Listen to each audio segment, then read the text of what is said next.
Você apresentou, estamos falando da Série B, última rodada, e Série A, chance de cair de Fortaleza e Ceará. No programa passado, a gente estava falando de Fortaleza em Libertadores. Uma derrota para o Botafogo muda esse foco. A gente estava precipitado, Minhoca. Aí eu faço essa pergunta para você. Para onde é que a gente olha para Fortaleza? Eu tomei um susto, eu não vi o jogo, eu tomei um susto quando eu vi o placar, né? O placar é estranhíssimo, né?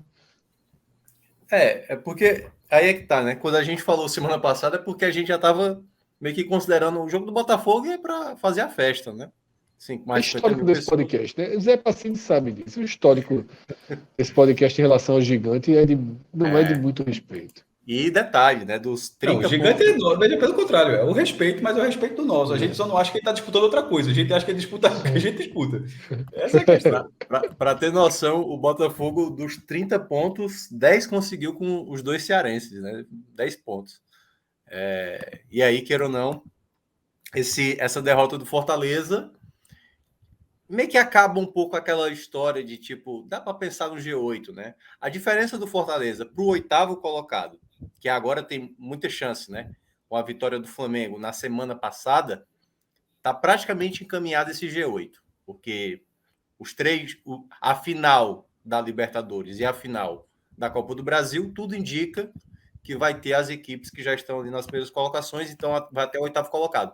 E o Fortaleza está na mesma distância do oitavo para o 17º colocado, que no caso é o Curitiba. Como a gente estava citando o caso do Bahia, o Bahia que vai ter nos próximos 5 jogos 4 fora, o Fortaleza vai ter essa sequência. Vai ter Fluminense, vai ter Juventude, que é o Lanterna, né? Mas o Juventude, mesmo Lanterna, mesmo você achando que vai fazer 3 pontos fora, tá vendendo muito caro esses pontos dentro de casa. Geralmente perde por um gol de diferença, ou empata, por exemplo, empatou com o próprio Botafogo, empatou com Goiás, equipes que estão conseguindo até ter um bom ritmo de ponto fora de casa. E aí, eu não acho que para o Fortaleza mudou o cenário do que era na semana passada. Era uma perspectiva, se tivesse vencido o Botafogo, de entrar numa disputa por Libertadores. Como não venceu, eu ainda acho que o patamar do Fortaleza não é brigando diretamente contra o rebaixamento, embora precise ainda pensar nessa primeira meta, né, a bater, que é a permanência. Eu acho que Fortaleza está na briga para ganhar essa vaga na Sul-Americana, que hoje, já que a possibilidade do G8 ela é maior de acontecer, então vai até o 14º colocado essa classificação.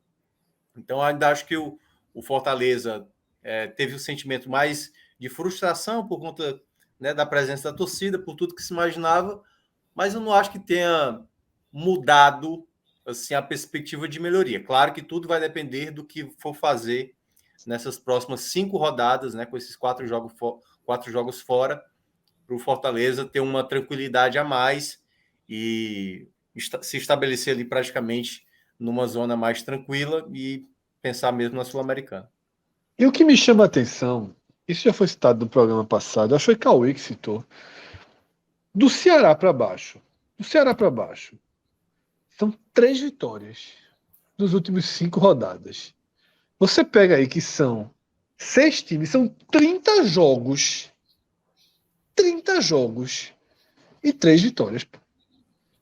Uma do Cuiabá, uma do Curitiba e uma do Atlético Goianiense. E é entre eles? Turma... Pode ser Aí eu não entre me eles. lembro exatamente, mas ainda tem chance de ter sido. Veja, simplesmente, a parte de baixo não anda. É o que eu falo. Quando a gente. O do Duas Curitiba pessoal foi, de né? baixo, Fred.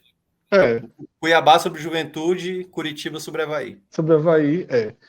E é o que eu falei no programa passado. O Fortaleza, sem ter feito a reação espetacular que fez, teria saído. Ou estaria ali a um ponto de sair. Né? Porque não há movimento, não há movimento. Você pega o Curitiba, perde um jogo como esse que perdeu para o América, né? Não consegue ter Aí vem o Avaí, perde ponto para o Juventude, estava ganhando o jogo. Não há esboço de reação. Não há esboço de reação. O Cuiabá ganhando o jogo, leva o empate em São Paulo. Um jogador a mais. ainda. É muito difícil imaginar, sabe? É muito difícil imaginar que haverá um rebaixado fora dos 5 últimos. Muito difícil, muito difícil. Porque eu até acho que o Curitiba pode ter pela camisa, né, pela torcida, por Guto ser um cara que entende bem dessa área aí. O Curitiba briga com o Cuiabá ali para ver quem escapa.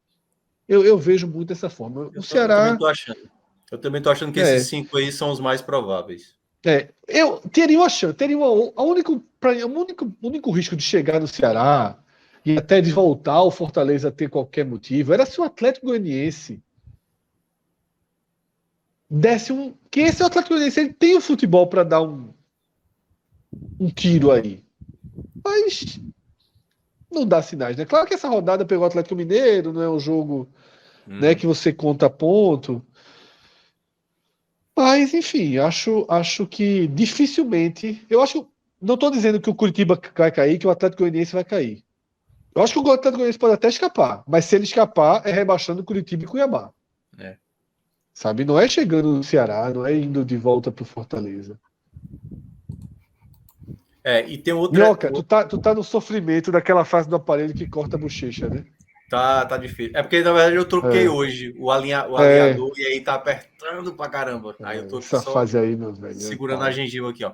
Um detalhe sobre o Curitiba. Curitiba tem 2 pontos, cara, em 12 jogos disputados. 2 pontos. Assim, e é o Guto Ferreira, que não é são muito 3 jogos bom. com o Guto, né? Ganhou um jogo. O Guto Ferreira não é bom em retrospecto fora de casa, né? A gente conhece muito bem esse retrospecto do Guto fora de casa. Então, assim, o Curitiba tem assim, uma dificuldade enorme jogando como visitante. Então, acho que, e aí já entrando um pouco no Ceará, né? O Ceará teve uma estreia do Lúcio que trouxe até um cenário positivo, porque pegou um Flamengo e soube jogar muito bem contra o Flamengo, Maracanã, para mais de 60 mil pessoas. E aí agora vai ter, que é o contrário do Fortaleza. Os próximos 5 jogos do Ceará, 4 deles serão de mandante. E o jogo fora é exatamente contra o Curitiba, que é um dos concorrentes diretos. Então ele vai ter Santos, São Paulo, Curitiba fora, América Mineiro e tá me fugindo agora a outra equipe. Então o momento para o Ceará se desgarrar dessa turma é agora, nessa sequência aí de 5 jogos, para não ter problema. Claro, o Lúcio vai ter semanas para trabalhar, vai ter até um período de 10 dias aí por conta da data FIFA, mas eu acredito que a grande questão aí para o Ceará é aproveitar esse momento, principalmente agora para esse sentimento, para não gerar, e aí é o grande problema, Fred. O fato de você jogar em casa, o fato de tudo que aconteceu nessa temporada para o Ceará, trazer esse sentimento positivo do jogo do Flamengo e não vence o Santos, aí se torna de novo a torcida irritada e tudo mais. Então o Ceará precisa ter logo a vitória. Só que ele perdeu 2 jogadores importantes. Jô, um jogo e meio praticamente. Um jogo e meio não, menos de um jogo. Conseguiu se mostrar valioso para esse momento. E não vai ter o Vina. O Jô foi expulso ontem, né? E o Vina tomou o terceiro amarelo. Não vai ter os 2 jogadores contra o Santos. Matheus Peixoto, nem um gol, né? 0 gol, né? Não, tem um gol, acho. Um gol. Não, tem uma assistência, não? Aí eu já não sei, mas acho que é um gol. Deixa aí, a turma do Ceará tem que. Veja só. Respeitar. Tem que ver. A turma do Ceará, bicho. Eu só. É uma torcida que tem que estar comigo, bicho, porque eu só faço alerta real para a torcida do Ceará. O único que foi muito acima do que eu projetei foi o velho Vina. É uma assistência no primeiro jogo. No primeiro jogo. Esse é o Matheus Peixoto da vida real.